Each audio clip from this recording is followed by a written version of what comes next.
अस्सलाम वालेकुम। Joint session के साथ मैं हूं सैयद आयशा नाज़। इब्तिदा में ही मेहमानों का मुअज़्ज़ज़ मेहमानों का तारुफ़ कराए देते हैं। आज स्टूडियोज़ में रौनक है, मेरे साथ सैयद इमरान शफ़क़त साहब मौजूद हैं, नसीरुद्दीन ख़ान नैयर साहब भी आज हमारे मेहमान हैं और हमें अतर काज़मी और राना मुबश्शिर साहब भी ज्वाइन कर रहे हैं। हालात आपके सामने है, जैसे समंदर बिखरा है। आज हमें जमात इस्लामी कुछ बिखरी हुई दिखाई दी। एक तरफ हमारा मुआशी और सियासी तूफ़ान है और दूसरी तरफ ये इम्तिहान जिसमें आज पाकिस्तान पीपल्स पार्टी के मुर्तज़ा वहाब साहब कामयाब ठहरे हैं। अगरचे ये कामयाबी अभी मशरूत है क्योंकि अदालत की जानिब से ये करार दिया गया है कि इसका फ़ैसला तभी होगा जब हाफिज़ नईमुर रहमान की जानिब से जो चैलेंज किया गया इलेक्शंस को उस पर कोई फ़ैसला सामने आएगा। तो अगर हम इसका बगौर मुतालिया करें, इसको असेस करें इस सारे अमल को, तो पहले मिशन पंजाब कामयाब हुआ और इसका सहरा जरदारी साहब के सर सजाया जाता है और उसके बाद कश्मीर में फ़तह समेटी पाकिस्तान पीपल्स पार्टी ने। तो अब इसे समझा जा रहा है कि that can lead to general elections में जो पाकिस्तान पीपल्स पार्टी कामयाबियां हासिल करने जा रही है, क्या इसे उस पर मुंतबिक किया जा सकता है या नहीं। जो भी इसमें असरात का जायज़ा ले सकते हैं वो इसका ट्रिकल डाउन इफ़ेक्ट अभी से असेस कर रहे हैं। इल्ज़ामात को तर्क करके हम सबको मुत्तहिद होकर चार्टर ऑफ कराची के ऊपर बात करनी चाहिए। कभी भी नईमुर रहमान साहब ने ये नहीं कहा कि कराची के मसाइल हल कैसे होंगे, कराची के लिए एजेंडा क्या है। मैं कहता हूँ इल्ज़ामात से बाहर निकलें, इश्यूज़ को आइडेंटिफाई करें और आइडेंटिफाई करके जो उसका सस्टेनेबल हल निकल सकता है, सोल्यूशन निकल सकती है। बहैसियत सियासी जमात मैं इस बात की आपको यकीन दहानी कराता हूँ कि हम उस बात के ऊपर राज़ी हैं। काउंट तो सबके सामने है, लीड कौन कर रहा था इंतखाबात के नतीजे में, ये अलग बात है कि कैसे लीड कर रहा था। अलबत्ता पाकिस्तान पीपल्स पार्टी की जानिब से डिप्टी मेयर के ओहदे की पेशकश हाफिज़ नईमुर रहमान साहब को की गई थी। ये अलग बात है कि वो जाके चेयरमैन पीटीआई से मिले, उनकी जमात मिली और उसके बाद उन्होंने ये फैसला किया। वो अरकान कहाँ गए, उस हवाले से इस वक्त बातचीत जारी है। लेकिन शर्जील मेमन साहब और नासिर हुसैन शाह साहब क्या फरमा रहे हैं वो भी सुन लें। में मैंडेट हमें मिला है। डायरेक्ट इलेक्टेड जो हमारे यूसी चेयरमैन हैं वो 104 है और जमात इस्लामी के 80 प्लस है। तो मैंडेट तो हमारे पास है। सिंगल लार्जेस्ट पार्टी केएमसी में पाकिस्तान पीपल्स पार्टी है। तर देखिए आपने सिचुएशन, आप कल के शो में भी हमने इसको हल्का सा टच किया था। क्या समझ रहे हैं आप, ये जो रिजल्ट्स हैं ये अगले इंतखाबात का ट्रेंड सेट होने की भी निशानी है? और जमात इस्लामी आपके ख्याल में किस वजह से नाकाम हुई, धांधली की वजह से या गलत सियासी मूव की वजह से? देखिए मिक्सचर हो सकता है, उसकी नाकामियों के तो बहुत सारी चीजें हो सकती हैं, लेकिन कुछ जो चीजें सामने हुई वो मीडिया भी रिपोर्ट करता रहा, हम भी दिखाते रहे, उस पर बात भी करते रहे, वहां से सहाफी भी शेयर करते रहे। क्या आज का जो प्रोसेस हुआ है वो completely free and fair process था? सब लोगों को वोट वहां पे डालने दिया गया या नहीं डालने दिया गया? जिस किस्म की पहले जोड़ तोड़ हो रही थी, लोगों के खिलाफ मुकदमात, लोगों के गायब होने की वीडियोस, वो सब कुछ हम दिखाते रहे। तो फिर हम ये क्यों मतलब इस तरह डिस्कस कर रहे हैं कि जैसे ये कोई रियल डेमोक्रेटिक एक अमल था और उसके नतीजे में जो है मुर्तज़ा वहाब साहब कराची की आवाम की विल हैं? नहीं, ऐसा नहीं है। देखिए हम क्यों झूठ बोले हैं, सामने नजर आ रहा है कि ये एक डेमोक्रेटिक तरीकाकार नहीं था जिस तरीके से ये हुआ। इसमें कुछ हद तक आपको डेमोक्रेसी नजर आती है, लेकिन जबर हुआ, वहां पे जबरदस्ती लोगों की वफादारियां तब्दील की गई, किसी को डराया गया, किसी को कुछ और किया गया, वो सबके सामने है। कराची जैसा शहर, वहां पे क्यों नहीं आप अगर आपको इतना प्रॉब्लम है और आप ये समझते हैं कि कराची आपका मैंडेट है तो आप डायरेक्ट उस पे इलेक्शन करवा लें। जिस तरह पेशावर ने भी तो अपना मेयर इलेक्ट किया ना, वहां पे तो कोई इस किस्म का फसाद नहीं पड़ा। अवाम ने अपना वोट डाला और जो जिसको चाहते थे उसको मेयर बना दिया और वो मेयर कोई पीटीआई का नहीं था, उनकी मुखालिफ जमात का था। तो यहाँ पे ये क्या क्या हो रहा है कराची में? क्या वो कौम को नजर नहीं आ रहा? ये बुनियादी तौर पे ये है कि ये वही रवायत बरकरार रखनी है कि बंद कमरों में 4 बंदे फैसला करेंगे कि मुर्तज़ा वहाब जो है वो अगला आपका मेयर होगा। अब मुर्तज़ा वहाब साहब बड़ी अच्छी शख्सियत के मालिक हो सकते हैं, खुद बड़े अच्छे हो सकते हैं, वो एक अलग बहस है। लेकिन क्या ये कराची के अवाम ने चुना? मैं नहीं इसको मानता कि ये कराची के अवाम, इसलिए कि नजर नहीं आ रहा, ग्राउंड रियलिटी ये नहीं है। और आपने जो बुनियादी जमहूरियत है, अवाम का आपने जो हक है वो आपने उसके ऊपर किस तरीके से पहरा दिया या किस तरीके से डाका डाला, वो तमाम तर शवाहिद हकायक पिछले चंद हफ्तों से मीडिया ही दिखा रहा है, सबके सामने नजर आ रहा है। तो ये अगले एक इंतखाबात का जो मॉडल है ये वो पेश किया जा रहा है कि किस तरीके से हमने अब वजीर आजम भी अपना इस तरह बनाना है। क्या कराची के अंदर पीपल्स पार्टी ने 40 साल के बाद जो ये कामयाबी हासिल की, क्या कराची के अंदर कुछ ऐसा अचीव कर लिया इस हुकूमत ने? क्या एकदम से कराची की आवाम ने कहा कि जनाब हम इनको चुनेंगे? तो ये बहुत बहुत बड़ा इशू है और ये सवालिया निशान है। और ये आलमी सतह पे इस वक्त जो पाकिस्तान के हवाले से पैगाम जा रहा है, ये उसको तकवीयत देगा कि पाकिस्तान के अंदर इस वक्त जमहूरियत के नाम पे एक मजाक हो रहा है। और कर रहा कौन है मजाक? यही जमहूरी जमात कर रही हैं जो इस वक्त इक़्तिदार के अंदर हैं। जरदारी साहब कर रहे हैं, उनके इत्तेहादी कर रहे हैं, और ये अगले इंतखाबात के अंदर भी यही कुछ करना चाहते हैं कि जनरल इलेक्शंस में भी हम ऐसा करेंगे। हर इंतखाब जो इस तरह होगा, फैसला जो इस तरह होगा, उसके बाद आपको मजीद इंतशार, मजीद अदम इस्तेहकाम, मजीद मौशी जो है वो बदहाली नजर आएगी। चाहे वो कराची का इंतखाब हो या अगर आप जनरल इलेक्शन इस तरह करवाएंगे, उसका नतीजा भी यही निकलेगा कि अगले 5 साल तक हम यही कुछ देखते रहें। अच्छा, लेकिन इमरान शफी साहब, इस शर्मे से खैर का पहलू ये नहीं है कि पहली बार सूबाई हुकूमत भी अपनी, मेयर भी अपना, तो अब तो कराची की तरक्की के हवाले से हम हौसला पकड़ सकते हैं। पिछले 15 साल जैसे भी गुजरे, इख्तियारात की खींचातानी की हमेशा बाज़गश सुनाई देती थी। नहीं, मुझे तो पहले ये एतराज़ है कि इसमें मतलब शोर किस चीज़ का है। एक पार्टी है, उसके 173 उसने वोट लिए हैं। अगर मेरे पास वो फिगर्स पड़े हुए हैं कि इनके जो वोट हैं ये इनके मिला के 130 बनते थे। सॉरी, जमात इस्लामी के 130 बनते थे और पीटीआई के 63 थे। पीटीआई के तकरीबन 30 के करीब लोग जो थे वो जमात इस्लामी के साथ गए। उन्होंने अपना फॉरवर्ड ब्लॉग बनाया। नहीं, वो तो खैर वो चेयरमैन की हिदायत से हट गए ना। नहीं, अगर जो 30 के करीब लोग थे वो पीटीआई के साथ चले गए, ये उनका फैसला है। पीटीआई के साथ चले गए, पीपल्स पार्टी के साथ ना, नहीं, ये वाली जमात इस्लामी के साथ। तो बाकी अगर जो 30 के करीब या 31 के करीब लोग नहीं गए, तो उनके ऊपर हम हर तरह का इल्ज़ाम ठोक देंगे। मर्जी, अच्छा, जो जाने वालों की मर्जी है, साथ ना दे वालों की मर्जी नहीं है। तो मसला ये होता है कि हमारे यहाँ एक बदकिस्मती ये है कि हमने ऐनकें रखी हुई हैं। ये जनाब ऐनक है कि इसमें पीटीआई जो है वो अच्छी नज़र आती है, एक ऐनक है उसमें नून लीग अच्छी नज़र आती है, एक ऐनक में पीपल्स पार्टी अच्छी नज़र आती है। ऐनकें अपनी अपनी। तो अदरवाइज़ ये सेनेट था, अगर इलेक्शन इतने ही फेयर होते हैं, सेनेट में 7 वोट रिजेक्ट हुए थे उनके गिलानी साहब के। हाँ जी। अच्छा, उससे पहले जब सादिक संजरानी साहब जीते थे, खड़े कितने हुए थे, वोट कितने निकले थे? बिल्कुल। तो ये पाकिस्तान में पहली दफ़ा इस तरह होगा। भाई, ये सियासी अमल है। सियासी अमल को आपको थोड़ी सी, या हम पॉलिटिकली बड़े मैच्योर लोग हो गए हों, हमने सिस्टम बड़े ठीक कर लिए हों अपने, वो तो कोई नहीं हुए। वो तो इसी तरह ही चल रहे हैं।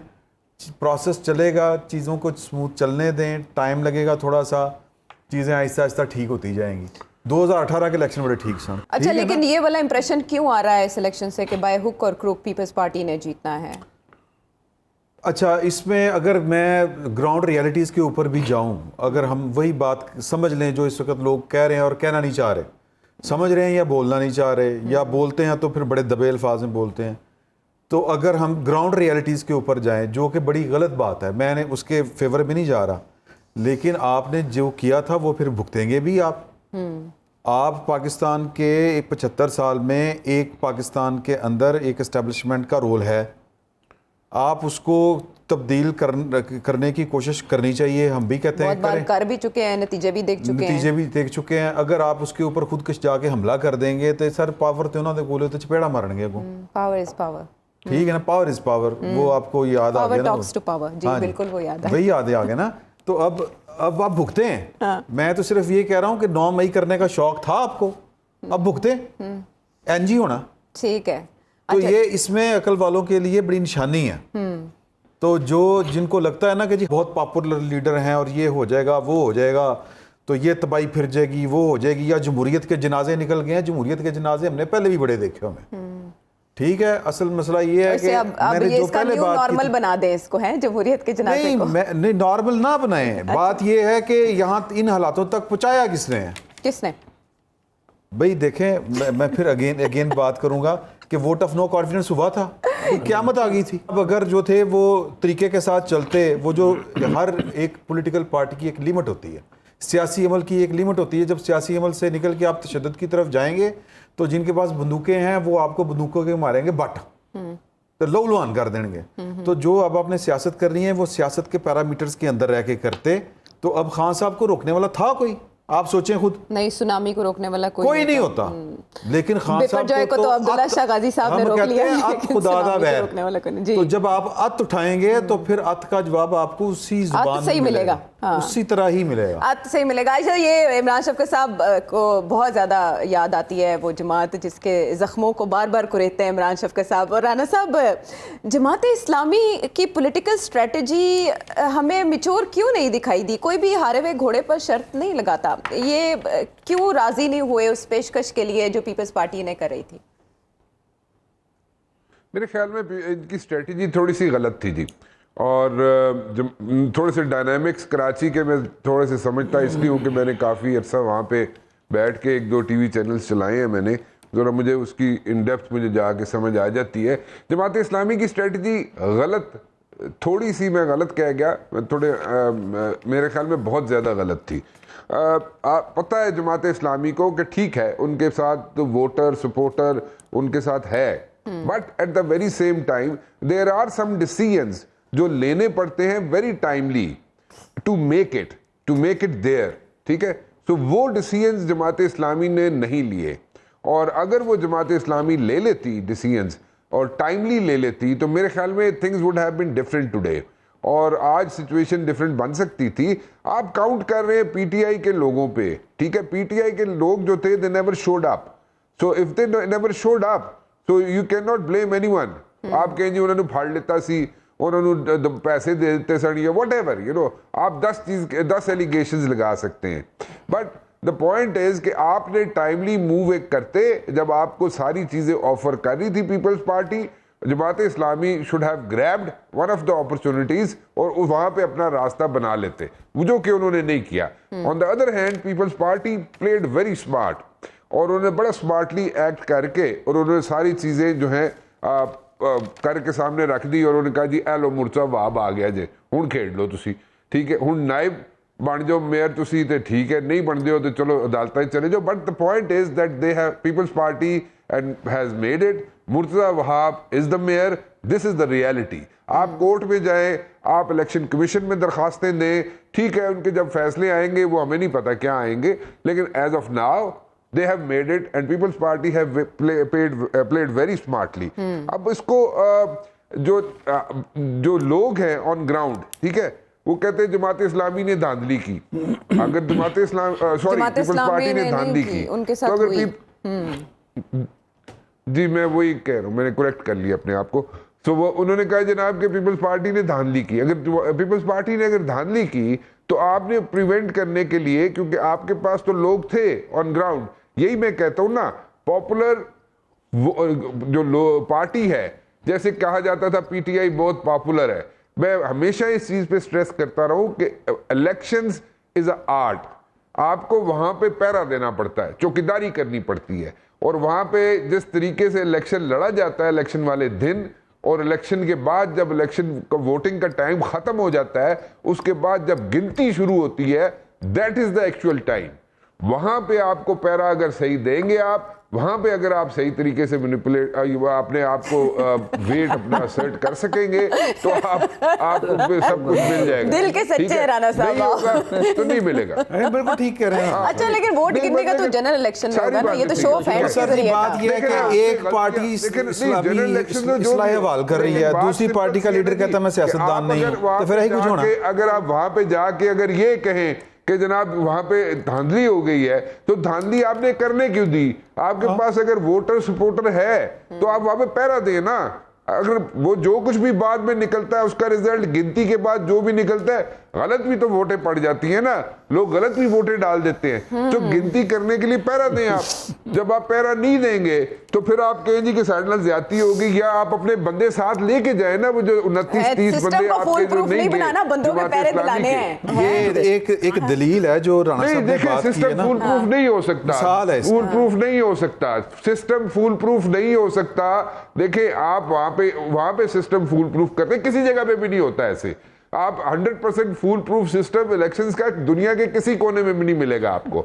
आप तरक्की याफ्ता मुल्कों की भी बात कर ले, वहां पे भी 100% नहीं मिलेगा आपको। सो आप इस पे मत जाए कि फूल प्रूफ बनाया जाए, वो बनाते हमें मेरे ख्याल में बहुत टाइम लग जाएगा। अभी जो सिचुएशन है उसके अंदर जो आपने रास्ता निकालना है उसी में से निकालना है, जो अपॉर्चुनिटीज मौजूद है उसी में से आपने रास्ता निकालना है। जब आप शोर मचाते हैं कि इलेक्शन करवाए जाए, तो फिर इलेक्शन कराने का, ये आपको भी पता है इलेक्शन कैसे होते हैं, सारी दुनिया को पता है इलेक्शन कैसे होते हैं, तो उसका फिर पैरा दें, या अगर पैरा नहीं दे सकते अपने बंदे नाल लेके जाओ, नहीं लेके जा सकते तो भुगतो फिर। बिल्कुल ठीक है। ग्रेस के साथ स्पोर्ट्समैनशिप दिखानी चाहिए। कभी पाकिस्तान में भी ऐसा हो कि अपनी शिकस्त ये जो राणा साहब ने बात की ना, ये पैरा देना पड़ता है। आप यहाँ पे देखें जनाब, यहाँ पे आए ना, यहाँ पे आए जनाब, यहाँ पे जमात इस्लामी के जनाब लीडर जो हैं वो आए, वो आके कहें जनाब कि मुर्तज़ा वहाब हाफिज नईम साहब को चाहिए, हाफिज नईम साहब कहें जनाब Murtaza Wahab you have made it, मैं आपको मुबारकबाद देता हूँ, खुले दिल के साथ। और ठीक है, हाँ, और मिसाल के कराची करें, एक्सेप्ट द डिफीट। बिल्कुल बिल्कुल, कराची के लिए काम करें। एक दफा नाज़म ये बन जाते, दूसरी दफा वो मुकलांदे पीपल्स पार्टी ना बारी बारी मुकम्मल कर लेते हैं। हाफिज नईम साहब चुकाए आगे कहे Murtaza Wahab you have made it, मैं तुम्हें मुबारक देता हूं जनाब मुर्तज़ा वहाब को जनाब। आई सो विश कि आप राणा साहब पॉलिटिक्स में आ जाएं, अतर आ जाएं पॉलिटिक्स में, आप सब लोग खुश दिली से एक दूसरे की जीत कबूल करेंगे। जी अतर जी, एक देखिए मैं तो वैसे भी नसीर साहब नु जफ्फी पा लेना, मैं तो अतर काफी जफ्फी पा लेना, असि पॉलिटिक्स नहीं भी है तो इंजे भी मार पा देने सर। जी जी अच्छा देखिए आयशा, जमहूरियत जो यूनानियों ने बनाई थी वो ये थी कि जिसकी अक्सरियत होगी वो जीत जाएगा, और अब हमें पता चला है कि जमहूरियत इतनी सादा नहीं, जमहूरियत तो अलजबरा है। मतलब कि पहले इलेक्शन जीतो, फिर अपनी आवाम की वोट हासिल करो, फिर उस वोट का पैरा दो। ये कौन सा जमहूरियत का मॉडल है? सबके जो तज्जिया है यहाँ पे जितने भी मोजिज दोस्तों ने दिया है, उससे ये चीज वाजे हो जाती है कि ये जमहूरी अमल नहीं था, इसके अंदर मैनिपुलेशन थी, इसके अंदर जबरदस्ती धौंस धांधली के जरिए ये इलेक्शन जीता गया, और उसको हम लेजिटिमाइज कर रहे हैं। ये काबिल अफसोस चीज है कि हाउ कैन वी लेजिटिमाइज इस तरह का एक अमल कि हम पैरा दें। भाई वोट देना है, पैरा रियासत में देना है, जमहूरियत के अंदर रियासत पैरा देती है शहरी के हक के ऊपर। ये कौन सा जमहूरियत मॉडल है? आई एम सॉरी अतर साहब, आई एम कटिंग यू, लेकिन पैरा किसने देना है? पैरा तो देना है इलेक्शन कमीशन के बंदों ने, और इलेक्शन कमीशन के पास जो नफरी है वो एक पोलिंग स्टेशन पे एक बंदा है, तुसी दे दियो पैरा। रियलिटी ते जाओ ना, हकीकत ते जाओ। हकीकत एक बंदा पर पोलिंग स्टेशन है, दे दो पैरे। केड़े पैरे दोगे? वो आप ही देने पड़ते हैं पैरे, पार्टीज को खुद देने पड़ते हैं पैरे। पैरे की बात है, इमरान साहब को सुने, बिल्कुल सही कह रहे हैं। जो राणा साहब ने बात की उसका एक वो जिंदा जावेद मिसाल मौजूद है। कौन? कि ख्वाजा साहब ने फोन करके कहा था कि जनरल साहब मुझे हराया जा रहा है, मुझे हराया जा रहा है। वो एक मिमिक्री वाली वीडियो भी मौजूद है रिकॉर्ड पे कि फिर कॉल उधर जाती है। ध्यान रखने बंदे ने राइट साइड पे जा रहे हैं आप। नहीं आप दूसरी साइड पे मत जाएं, please try to understand reality is different. Election is art, और पार्टीज के कैंडिडेट्स को खुद लड़ना पड़ता है, और एक आर्ट है। पाकिस्तान में इलेक्शन लड़ना एक, बल्कि सारी दुनिया में इलेक्शन लड़ना एक आर्ट है। मैं रिपीट करता हूं तीसरी दफा, मैं कहता हूं जनाब यहाँ पे नहीं, यहाँ पे हाफिज साहब को चाहिए, नईम साहब को चाहिए कि वो जनाब मुर्तज़ा वहाब साहब को फोन करें, उनको कहें जी मैं तेरे को ला रहा, Murtaza Wahab I am coming to your place wherever you are, and उनको जाके मुबारकबाद दें, उनको अच्छा सा बूके दें, उनको जनाब गले लगाएं, एंड दैट्स इट, आगे चले। राणा साहब के मशवरों पे अमल कर लेना चाहिए। वैसे मैं कह रही हूँ आज आप लोग ही बोल लें, आज आप लोग ही बोल लें। नहीं सब देखें, अभी ये सारी जो टसल चल रही है ना, वो एक वजह से ख़त्म भी हो सकती है अगर इलेक्शन कमीशन को इकदाम करे, क्योंकि उन्होंने रिक्वेस्ट इलेक्शन कमीशन को किया है, नोटिस लिया जा सकता है। किस बात का लिया जा सकता है? जिन्होंने एब्सटेन किया उनके खिलाफ क्या हो सकता है? नहीं, मैं एक बात वाज़ेह कर दूं, पहले ये पीपल्स पार्टी इन इलेक्शंस में सिंगल लार्जेस्ट पार्टी के तौर पे उभरी थी, just like in Punjab Noon league थी ना, सिंगल लार्जेस्ट पार्टी के तौर पे। Jamaat Islami second largest party थी। पीटीआई का रिजल्ट अगरचे पुअर था, अगर उसे कंपेयर किया जाए 2018 के कौमी असम्बली के नताइज से, तो उससे मुताबिकत नहीं रखता था, लो परफॉर्मेंस थी। लेकिन फिर भी पीटीआई के पास बैलेंसिंग पावर थी। जिस जमात के साथ भी वो इत्तेहाद करते, वो जमात का नुमाइंदा या नामजद करदा शख्स मेयर मुंतखब हो सकता था। पीपल्स पार्टी के साथ उनका अलायंस मुमकिन नहीं था, अलायंस उनका जमायत इस्लामी के साथ ही बनता था।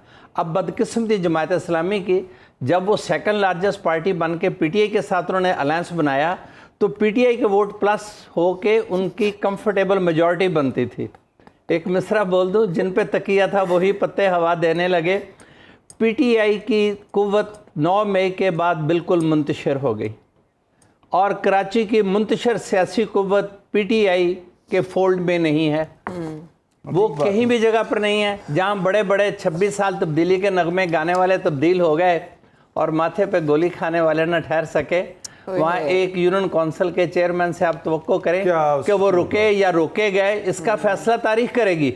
लेकिन टेक्निकली और लीगली ये बात दुरुस्त है, जो लोग अपने घर से वोट डालने नहीं आए उन्हें इलेक्शन कमीशन हाथ से पकड़ के आके वोट नहीं दिलवा सकता। ये पॉलिटिकल मोटिवेशन पॉलिटिकल वर्कर्स की, पॉलिटिकल पार्टीज के अपने डिसिप्लिन की है।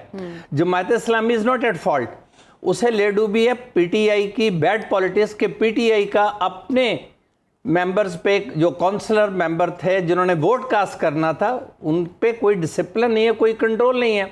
जैसे उन्होंने काउंट बताई है, बेर मेजॉरिटी तो किसी को नहीं मिली, 184 था मेजॉरिटी का फिगर, मेजॉरिटी अब भी मुर्तज़ा वहाब साहब को नहीं मिली, 173 वोट्स मिले हैं।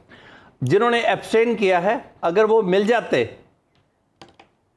नईम साहब को तो वो कंफर्टेबली 184 का मैजिक फिगर है, वो बिल्कुल कंफर्टेबल जीत सकते। लेकिन तारीख में अगर की कोई गुंजाइश नहीं होती, फैक्ट काउंट होता है। आज का फैक्ट ये है कि पीटीआई के लोग वोट डालने नहीं गए। दोबारा रिपीट कर दूं, वो रुक गए, रोके गए, पीछे रह गए, बददिल हो गए, लेकिन उन्होंने वोट नहीं डाला। क्या किसी शख्स ने हाई कोर्ट में ये इस्तदा की कि जी मुझे वोट डालने दिया जाए? क्या किसी ने हैबियस कॉर्पस की पिटीशन फाइल की? पीटीआई के काउंसलर उसी शहर में ही थे ना जिन्होंने वोट डालना था। किसी फैमिली मेंबर ने, किसी मदर ने, किसी सिस्टर ने, किसी वाइफ ने कोई हैबियस कॉर्पस की पिटीशन फाइल की, कोई हैरेसमेंट की पिटीशन फाइल की, वो लोग खामोशी से घर बैठे हैं।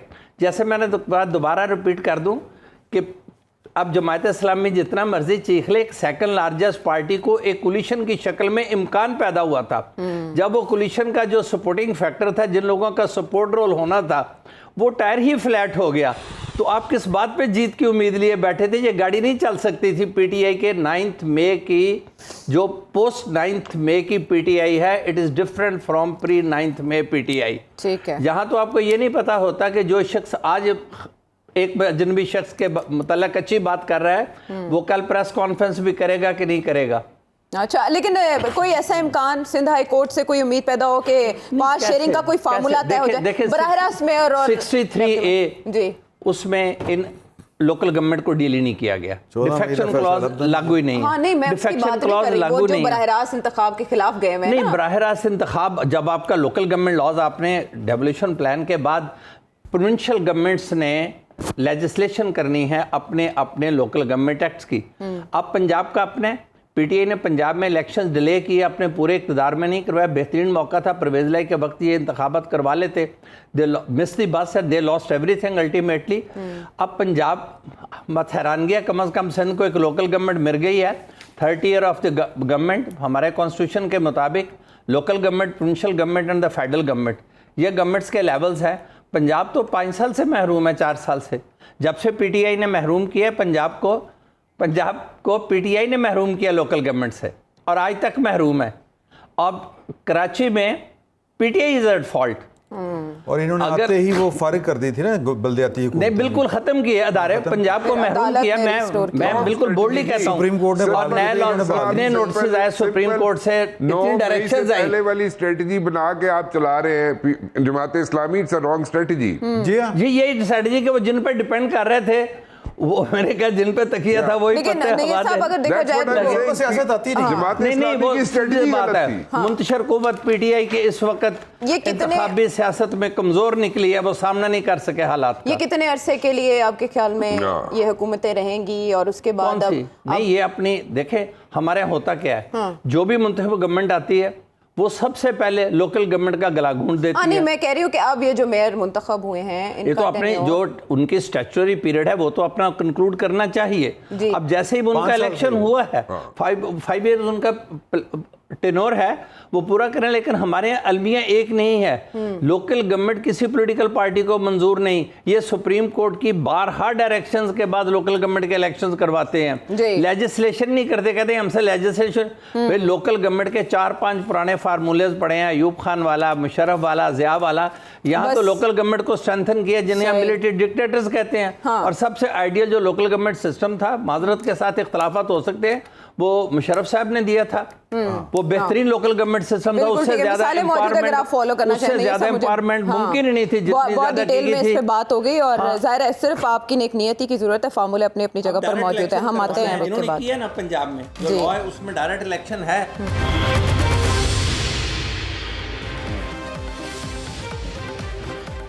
Welcome back to the show. अच्छा माइनस फार्मूला हमारे मुल्क में हर थोड़े अरसे के बाद ऊद के आता है और फिर वो इम्प्लीमेंट भी होता है। ये जो अभी का इलेक्शन है और मेयर का इंतखाब, आपके ख्याल में माइनस फार्मूले की सबसे बड़ी बेनिफिशरी पाकिस्तान पीपल्स पार्टी नहीं है?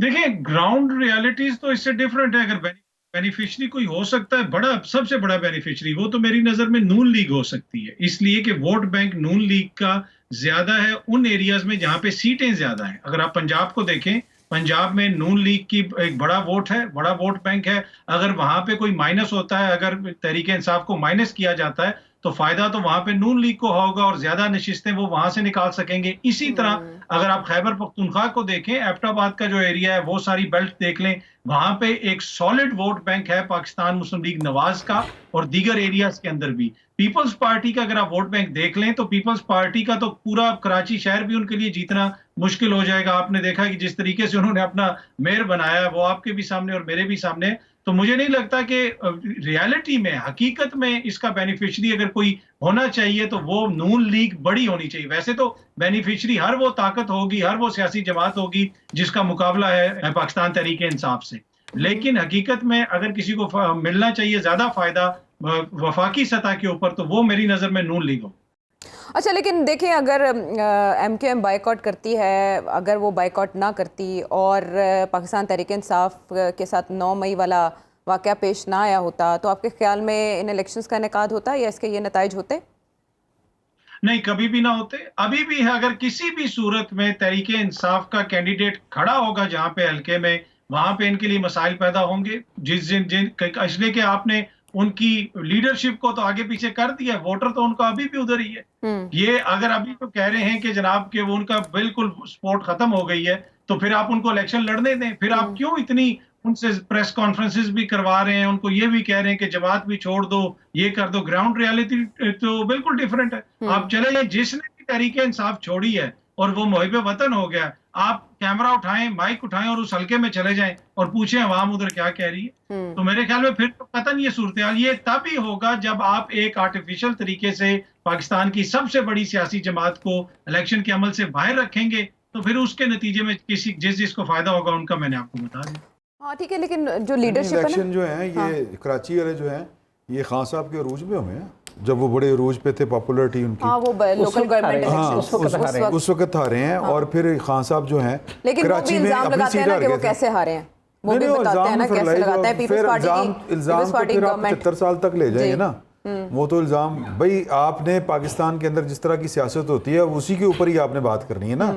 आप ये तो नहीं कर सकते ना कि आप इंग्लैंड की मिसालें देनी शुरू कर दें यहाँ पे बैठ के, जहाँ पर यहाँ पर जिस तरह के करैक्टर्स हैं, जिस तरह के पावर पॉलिटिक्स में जो हमारे पावर पॉलिटिक्स के फीचर्स हैं, उसी के मुताबिक सियासत करनी है ना आपने, उसी के मुताबिक ही आपने इलेक्शन लड़ने हैं। ये काम पिछली दफा नून लीग के साथ हुआ था जी, तो अब ये पीपल्स पार्टी के साथ, सॉरी PTI के साथ हो रहा है। अच्छा, लेकिन अभी लेकिन जो PTI को खिलाफत को कराची शहर से इतनी सीटें मिली थी, nobody was expecting that all, दिलवाई गई थी, मैजिक हो जाता ना। वो जो है ना, वो जो लंदन में पकड़े गए थे, कौन लंदन में वो जो पकड़े गए थे, हाँ जी, कल परसों फिर रिलीज हो गए, फिर रिलीज हो गए भी आना शुरू हो गए। हाँ जी, वो उन्होंने कराची की बड़ी स्टोरियां बयान की हुई हैं। अच्छा हाँ, अच्छा, लेकिन अभी जब बात हुई कि बेनिफिशरी तो असल में नून लीग को होना चाहिए, लेकिन ऐसा नहीं है। और अभी हम देखें तो पाकिस्तान पीपल्स पार्टी पर पुर्जे निकाल रही है, वो चाहे बजट का इशू हो या चेयरमैन PCB की अपॉइंटमेंट। आपके पास अंदरूनी खबरें क्या हैं? पाकिस्तान पीपल्स पार्टी के इरादे क्या हैं? देखें, जो है ना पीपल्स पार्टी के बारे में लोगों को अच्छी अच्छी बातें सुनने में मिल रही हैं। और वो जो पाकिस्तान की पावर पॉलिटिक्स के मेजर खिलाड़ी हैं वो कंफर्टेबल हैं पीपल्स पार्टी के साथ। फेवरेट है यानी इस वक्त? फेवरेट हैं, कंफर्टेबल हैं, पीपल्स पार्टी फेवरेट है इस मैच इस तरह की बातें चलने में सुनने में आ रही तो हैं। फिर वजीर आजम कौन, सदर कौन, फार्मूले कोई चल रहे हैं? नहीं, अभी ये थोड़ा सा हर बंदा वो जिसके जो ख्वाहिशात और जो फिर उसको जो लगता है वो है। अभी कोई कंक्रीट चीज़ें नहीं है। अगर ये किसी के जहन में कोई बात है तो वो उसके दिमाग तक है। अच्छा, ये बाहर नहीं अभी निकलनी शुरू हुई। लेकिन अगर आप थोड़ा सा चीज़ों का जायज़ा लें तो आप देखें कि जहांगीर तरीन की पार्टी बनने के ऊपर थोड़ी सी नागवारी किसको है और फिर वो मैसेजेस कौन किस तरह के कर रहे हैं। देखें कि कितने अच्छी ये सियासत है कि पंजाब का जब मामला था तो 9 सीटें हैं मेरा ख्याल है पंजाब में पीपल्स पार्टी की। लेकिन जब ये सारा मैच हुआ तो कैबिनेट में उनके कितने मेंबर्स हैं पीपल्स पार्टी, कितने लोग एडजस्ट हुए हैं, सीनियर वजीर भी सारे ही हो गए जी। सारे और अगर आप इधर इलेक्शंस में देखें ये मेयरशिप के लिए तो नून लीग इज नोवेयर। कितनी सीटों के साथ कोई हिस्सा कराची में नॉन एग्जिस्टेंट है। हाँ, लेकिन शेयर आपने देना है ना सर, एग्जिस्ट आपने करवाना है। जब आप पार्टनर्स हैं तो आपने ही उनको अहमियत आपने देनी है। डेप्यूटी मेयर का ओहदा तो दे देते हैं। Not at the cost of your own strength. ये कोई नहीं। फिर अच्छा किसने खेला? वो हाँ, देखें पाकिस्तान अपनी में सीट्स को नहीं देता। ये पंजाब में नून लीग दे देती है। मुझे नहीं मजबूरी है ना। नहीं हो सकता था नून लीग से। अब नहीं देगी। मैं आपको एक बात बताऊं, ये बात जो है वो बहुत से लोगों को बुरी भी लगती है, लेकिन पाकिस्तान में सियासत अगर किसी को करनी आती है तो वो पाकिस्तान पीपल्स पार्टी है। अच्छा, वो उनकी नस नस में सियासत है। उनके वर्कर से लेके उनके लीडरों तक उनको पता है खेलना किस तरह है। इसीलिए सबसे ज़्यादा टफ टाइम भी आया उन्हीं के ऊपर है। देखें आप पंजाब में उनको मार मार के एस्टेब्लिशमेंट ने निकाला है, ठीक है ना। तो लेकिन जहाँ पर वो मुझे लगता है कि आने वाला दौर जो है पीपल्स पार्टी के लिए बहुत अच्छा ना होगा लेकिन अच्छा ज़रूर होगा। ठीक है। और नून लीग के लिए उनकी डिग्री डुप्लीकेट करा रहे हैं वैसे ये डिग्री। देखें नवाज शरीफ साहब जो हैं वो अभी भी कुछ लोगों का ख्याल है कि वो भी काबिल कबूल नहीं है। कुछ लोगों का ख्याल है मरियम भी काबिल कबूल नहीं है। मरियम तो कह रही है अब कि ये वोट बैंक जो है अच्छा जिस पार्टी का नाम ही एक शख्सियत के नाम के ऊपर है तो इसका मतलब पार्टी दे दी है ना। तो अब अगर उसको पाकिस्तान के जो हैं ताकतवर तरीन लोग जो पावर पॉलिटिक्स के जो सही जो चैम्पियन है या जो जिनके पास ज़्यादा हिस्सा है वो अगर वहाँ पर वो उनको जनाब कबूलियत नहीं है तो फिर चेक करें। अब कल इंट्रा पार्टी इलेक्शन कराने जा रही है नून लीग। आपको पता है सभी को ओहदे मिल जाने हैं सिवाय शायद खाकान अब्बासी साहब के। उनके हवाले से अभी तक वो ये तो देखें ये जो थी ना ये मॉक एक्सरसाइज होती है। इंटरनल पॉलिटिक्स जो होती है मॉक एक्सरसाइज होती है। ये अगर किसी पार्टी के अंदर होता है ना ओरिजिनल तो वो जमात इस्लामी है। ठीक है, खान साहब ने लेकिन उसमें ख्वातीन की रिप्रेजेंटेशन नहीं होती ना। ख्वातीन का तो कोई मुकाम ही नहीं है उसमें नहीं है। हाँ, चले हो सकता है वक्त के साथ साथ इवॉल्व हो और ये ट्रेंड्स भी आए। भारत पाकिस्तान में सियासत के ट्रेंड्स के हवाले से गुफ्तगू जारी रहेगी ब्रेक के बाद। Welcome back. कुछ बात कर लेते हैं हम माशी गर्दाब की और IMF की जो हमें बार बार सियासी इस्तेहकाम का कह रहा है। इस पर एक नई मंतिक इसहाक डार साहब लेकर आए। राना साहब तुसी समझाओ, स्टेट बैंक एक्ट में तरमीम की भी बात करें इसहाक डार साहब, फिर जियो पॉलिटिक्स की भी बात करें, इसकी इन बयानात की टाइमिंग कितनी अहम है? मुझे ब्लैकमेलिंग की भी बात कर रहे हैं। लफ्ज़ इस्तेमाल के हाँ, राना साहब बताएंगे ना कौन ब्लैकमेल कर रहा है। राना साहब से पूछ रहे हैं। बात नहीं कर रहे, बाकी तो हर चीज जी। अच्छा देखें बात यह है कि इसहाक डार साहब बड़े काबिल एहतराम हैं, बड़े अच्छे आदमी हैं। To be very honest as a politician I do like him, but at the very same time कुछ चीज़ें ऐसी हैं जो प्रॉबली थोड़ी सी ऑब्सोलीट तरीके से चल रहे हैं।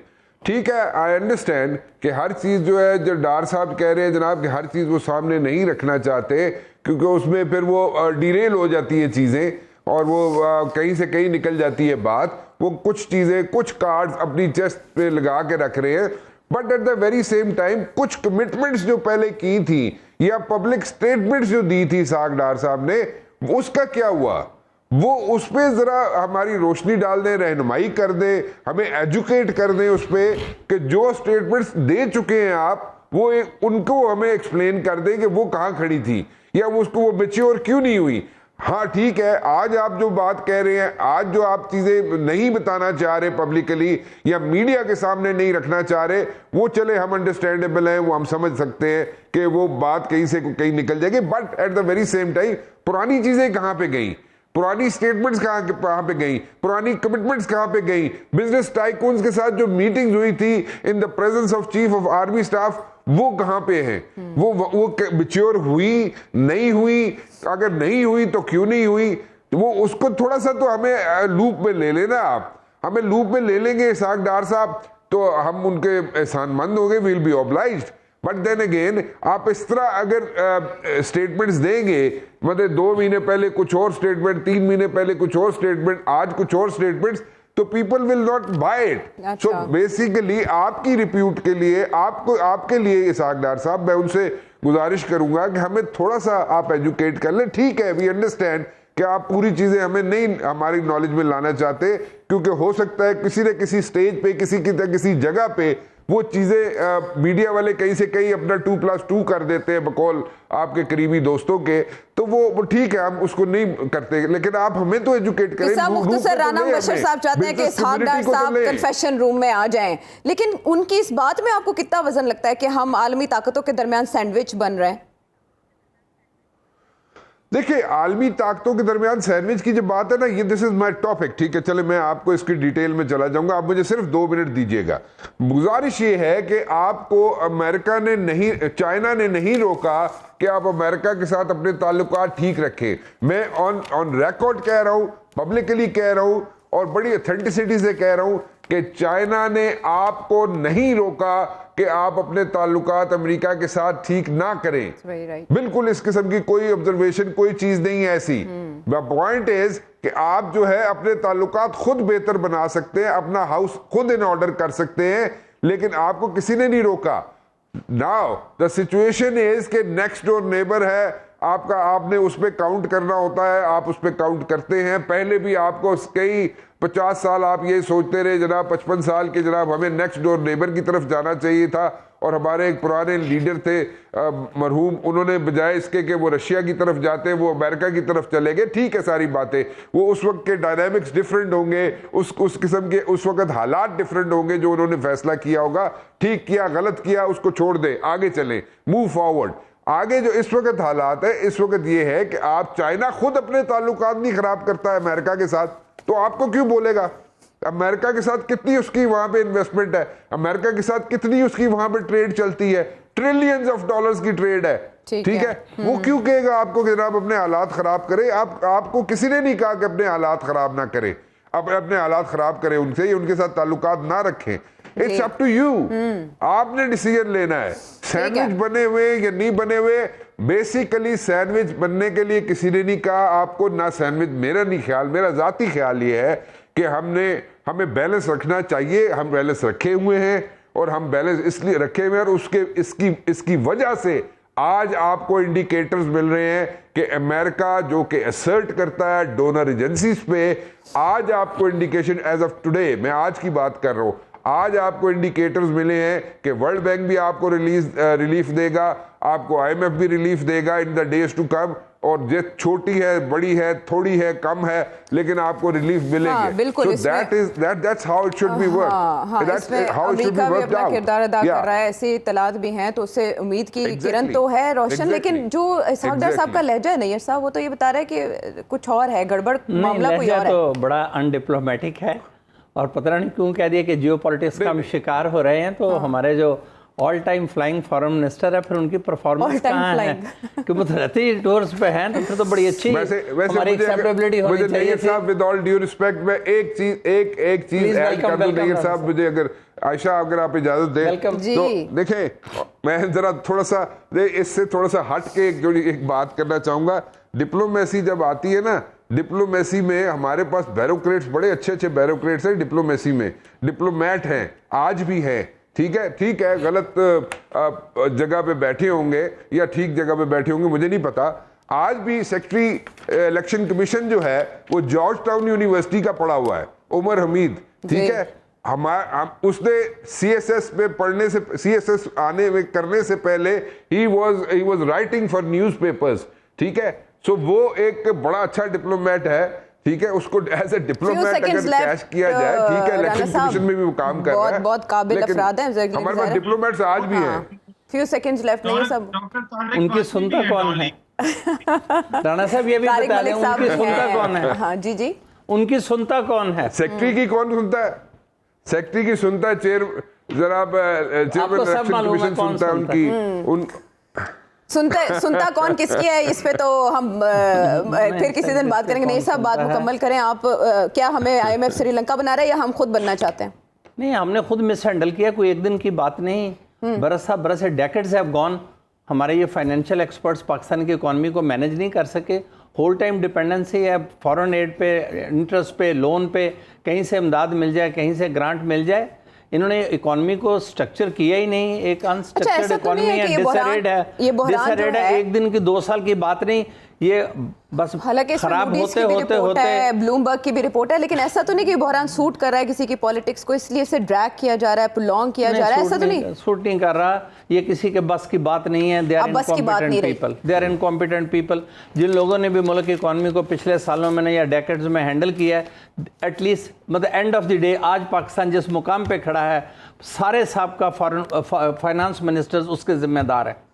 किसी ने तो कंसल्ट किया तो 2 साल में तो इकोनॉमी बर्बाद ना हो जाती, सारे जिम्मेदार हैं, लेकिन 4 साल में तो बर्बाद ना हो जाती। जिम्मेदारी कबूल करने की स्ट्रॉन्ग इकोनॉमीज एक दो झटके भी सस्टेन कर जाती हैं। इसके साथ ही आपसे चाहेंगे इजाजत, अगले लाने के बाद।